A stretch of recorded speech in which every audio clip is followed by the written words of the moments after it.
first of all, what does the Challenge Cup mean to you? I've probably had every single experience you can have with the Challenge Cup, so I'll give you a couple of examples. I was fortunate enough to play before the Challenge Cup in 1992 in the curtain raiser, Oldham versus Dewsbury and Batley Schools. Absolutely loved it. It was probably the thing that really showed me that you could be a rugby league player as a professional, and I thought from that day I wanted it to be my job. Some wonderful memories. You know, some of my mates that are still my best mates now were in that team with me, and that's what the sport gives you. And then I had that wonderful experience, and then we go back a number of years later when I'm, very fortunate to be playing professional, and Leeds make it to the final in '99, and I'm very much just a squad member, and I had a really good experience of being in around the squad. Got winners' medal, played in the quarter-finals, but that whole experience of being part of a big cup final team was brilliant. We get there the year after, the finals at Murrayfield, to get dropped. So we've had like every experience you could, and then we get there another 5 times with Leeds, and I'm captain. I lose all 5 of them. So I've experienced sort of the worst of it. So we've been dropped, lost 5, and then thankfully you manage to win 1. And then the year after you win the second by a record score. So I think it's a unique competition. I think the fact that the community clubs are still involved at early stages is wonderful. I think the fact that they get a chance to play against effectively Super League clubs if they're good enough is brilliant. But I just think it's still got its magic. It was one of those as a player that you still look forward to the draw, and you still hope for the home tie against a lower league side, but never seemed to be the case for us. But great competition. I think some wonderful players have played in it and never won it, and I feel very lucky to have got my winners' medals. Nice. And what would you say was your earliest memory of watching the Challenge Cup? Did you ever go to a final as a fan, anything like that? Probably remember it was be around that 92 mark, so I'm 11. I would have seen Challenge Cup finals before that time, in the late 80s, and then Great Wigan teams. But the first one I have real memories is the one I was at live, and it'd be that 92 final. And the day before the game, we went for a walk around the ground, and we're 11-year-old. And as we turned up, Wigan were there. So you get to meet Martin Fire, and you have photographs with a number of the players, and it's something you could only dream of as a kid. And then we play the game, we watch the final, we go back to our hotel, and it just happens to be Castleford's hotel as well, and they're having their after-match, I want to say party, but they got beat, but it's some sort of party. And their players were wonderful with us. Our pictures with Tawara Nikau, Mike Ford, the late David Nelson, just like all those fantastic players that were there at that time. So, yeah, really good time. Yeah, nice. And what's kind of the earliest memory of playing in the Challenge Cup? Obviously, you mentioned a little bit about when you were in the 90s and whatnot. Yeah, no, I can remember my first game in the Challenge Cup. Was Widnes away in Challenge Cup quarter final. So I came off the bench. The game was in the balance. Funnily enough, I'm not renowned for my try scoring, but I came on and scored 2 tries. So really enjoyed the occasion, and probably whetted my appetite. I think from then on, we played in a semi-final against Bradford at Galfarm Stadium, and I wasn't selected, but just the rivalry between Leeds and Bradford were huge at the time. Bradford probably had the edge in terms of teams, but we beat them. I think Ryan Sheridan has a one-on-one steal and sneaks under the post from 40 yards out. And then we go on and beat London Broncos in the final. So just a really good experience, something great to have early in your career as a young player. Yeah, and obviously you touched on it a little bit there, the 2 finals you missed out on. In 2000 and whatnot, did that kind of shape your career? Do you think that gave you an extra bit of an edge, motivation later on in the career? Yeah, very much so. I think as a young player, you can have some really, really good experiences, and I got those, but probably the more defining ones are the tough moments, the bits of adversity you have to face, and I had plenty of those throughout my career, but certainly at the start, you know, it was a real smack in the face, and it woke me up if I needed waking up, and I found that throughout my career, that at certain moments I got some things thrown at me that I wouldn't normally have chosen, but actually, for whatever reason, they're part of my makeup, and they help bring the best out of me. So I know it was a tough, really tough weekend, that not playing, and then the team getting beat. But you learn from it, and the next 4 or 5 weeks you find yourself in and out of the team, and that's all part of being a young player, and getting a taste of being around big games. It doesn't always go to plan, but certainly really helped me in my career. Yeah. One of a brighter moment, I suppose, in 2000, you met Tony Hadley, is that right? Yeah, that's right, yeah. Can you tell us a bit about what happened there? Yeah, it's a bit of a crazy story really, but it's something I refer to quite a bit, because I think whenever you're faced with adversity, there's opportunity in it, and Tony Hadley was doing the pre-match, and I had nowhere to sit when he'd finished, as the teams come out and everybody's on the feet and hairs on the back of your necks, and fireworks are going off, which I never understand, by the way, why we set fireworks off during the day, but the fireworks are going off, and back then nobody had mobile phones, or they only had the old Nokias, so there's no torches out like you get at finals or concerts. And Tony Hadley ends up sat next to me in the stand. I mean, he wouldn't remember, he wouldn't have a clue who I was, but he was buzzing because he'd just performed, and the adrenaline were pumping around him, and he wanted to chat, and he wanted some feedback, and unfortunately for him, he leaned on me for that, and I went in the best of places to give him that feedback. But yeah, it was a really interesting conversation between us, and you know, it made me realise that actually things might be tough, and you think that the world's about to end, but in reality, people have got it far worse than you have, and he certainly made me realise that, and it was something I used from that day on. It was always something that stuck with me during those tough moments, tough training sessions in pre-season, difficult moments in games. I was reminding myself that actually I'm pretty lucky I get to do something that is very, very special, and I'd do if it weren't my job, so I thank him for that. Yeah, and obviously you mentioned a little bit before the 5 finals you went on to losing. Obviously I think it was 0-3, 0-5, and then 3 in a row, 10-12, something like that. What was that period like, going through that as a captain as well, leading the team? Obviously players come and go, but you were there throughout it. What was that process like? What were the feelings going on at that point? Yeah, it was difficult. I think we lost a couple of them by, you know, a point or two as well. I think 3 of them were really close. No qualms about it. Best team won on the day. Just remember being really disappointed.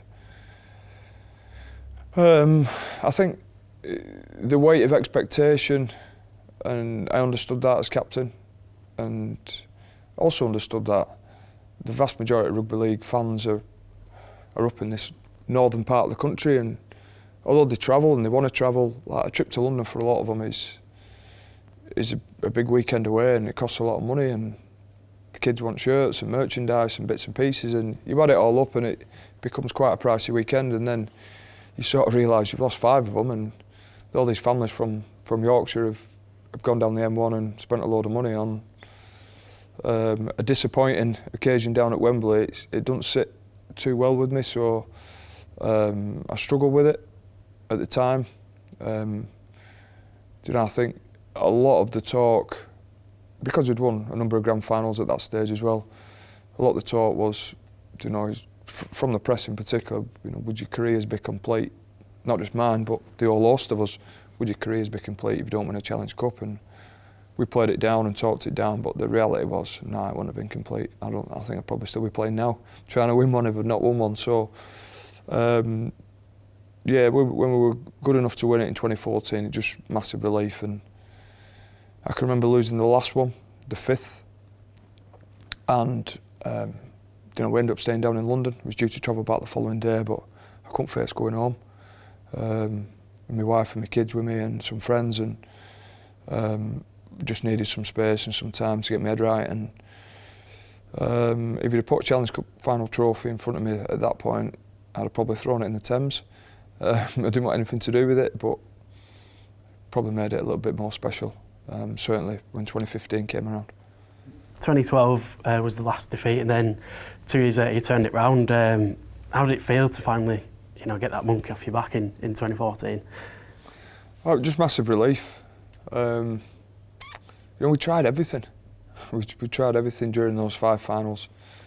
Changed our routine. Had different speakers in the night before. Had no speakers. Travelled down the day before. Travelled down the evening the night before. Gone down 2 days before. We tried everything. For whatever reason, we'd not turned up on game day and played like we could or we should, and no qualms about losing. The best teams won, so you take it on the chin. But yeah, to go on and win it was just a big relief. And actually, if you had to try and pin me down and say, why did you win 2014? The easiest answer would be we travelled to the game in tracksuits instead of suits. Because we tried everything else. And we went into the game, I'd like to think, pretty relaxed. Brian McDermott had come up with a wonderful game plan. And we knew specifically what we had to come up with and what we had to do. And Wembley's a brilliant place to play, but it's a place for winners. It's not a good place to lose.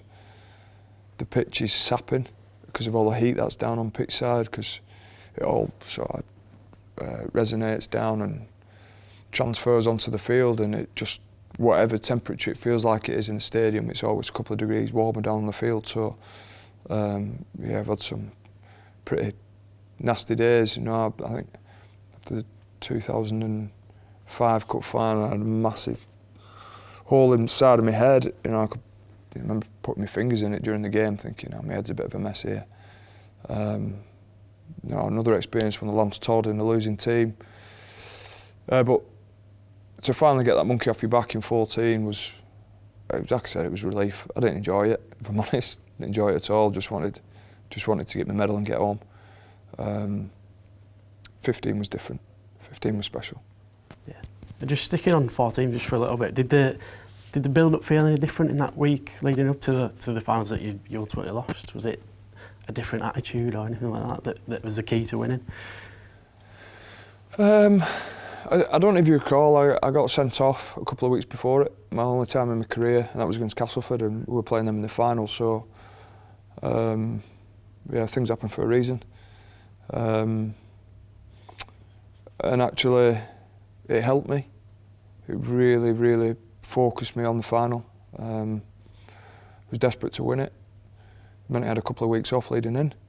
But I think the whole team had something to prove and certainly had a cause. And like I said, Brian came up with a wonderful plan.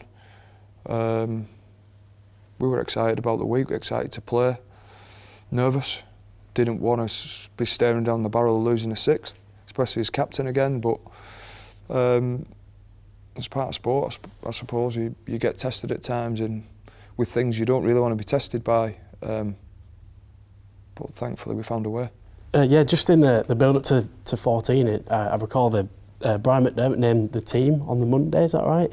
In the press conference. That was a surprise to everybody. Was it a surprise to the team at all? I can't remember it. Right. But I think there was a couple of famous football managers that had done stuff similar. Remember Jose Mourinho naming a team and also naming an opposition team. So I think it was Brian's way of giving us confidence and almost saying, we're all right, we know in our team, we're all right, we know in our plan, but you still got to stop us. And I think for us, a group, took the pressure off everybody. He was very good at that. And I think it was a smart call from him. It's unusual, but I think it was a smart call. Yeah. Then looking at it, at 2015, then you mentioned it was a really special final for the team. Obviously, a 50-0, part of the treble-winning team. Just tell us a bit about that day, what it all happened and how it all went with the team. Yeah, I think it was just like a culmination of, because we'd had a taste for it the year before and it'd just been relief, none of us had enjoyed it. We went into 15 really looking forward to it. We played some wonderful games in 15 in the quarters and the semi. We knew OKR were a threat. They were one of those dangerous teams that, you know, almost a bogey side at times where I can just play a certain style and really test you. And if the ball sticks, you can find yourself 12 or 18 points down, and you don't want to be like that. You don't want to be chasing the final. So to get the start, we did. I can remember thinking in the game, and I've never had this luxury before, but I remember being 20 minutes in, thinking this game's done. We've won.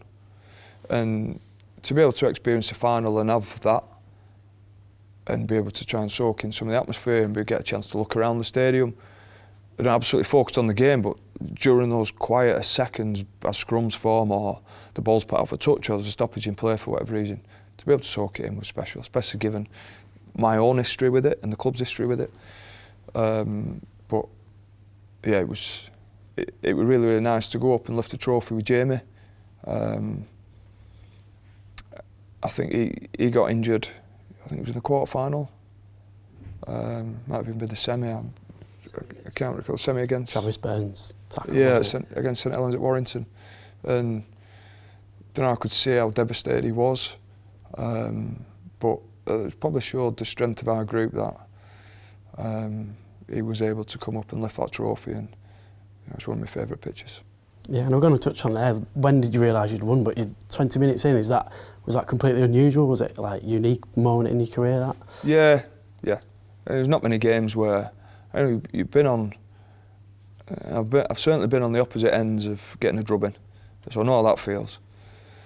But yeah, I think we're 18 or 20 points up after 20 minutes, and I thought they're just not a chance because we were relaxed, with no monkey on our backs, no pressure. I think the confidence I had in that team, you know, man for man, there's not a player I'd have swapped with an OKR player, and I don't mean that disrespectfully. I like the confidence we got from playing with each other, the time we spent together, the quality of players we had. I wouldn't have swapped any one of them. So to be lining up in a final against, on paper, a team you should win, and yeah, there was just a feel about it. There were an energy about the group, and I just knew nothing was going to stop us that day. You could just feel it. You could feel it in the dressing room, feel it in the build-up.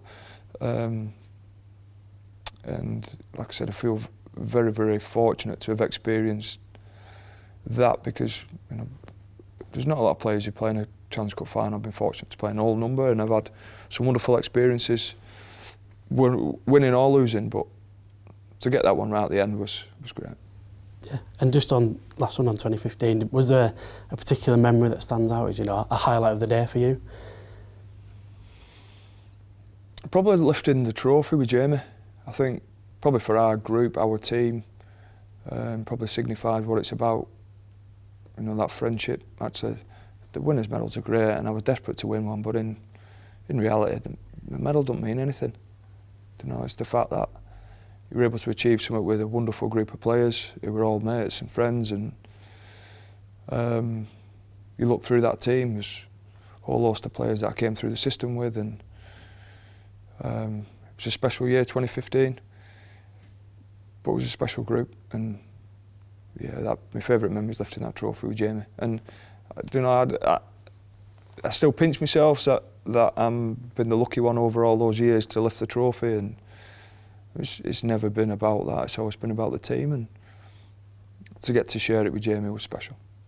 Yeah, nice one. And then just a quick last one. Obviously, the final will be at Tottenham this year. A bit of a change of scenery for the final.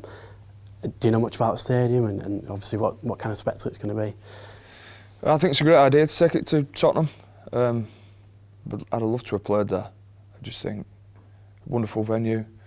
I know a fair bit about how they built it and the ground and how the pitch is on pallets and how it's wheeled in and out. So I think it's brilliant for the sport that it can go and celebrate what we've got on such a big arena, and the place is world class.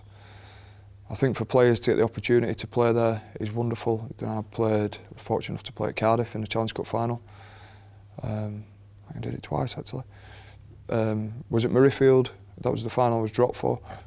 I've experienced that, but I know there's been one at Twickenham before, so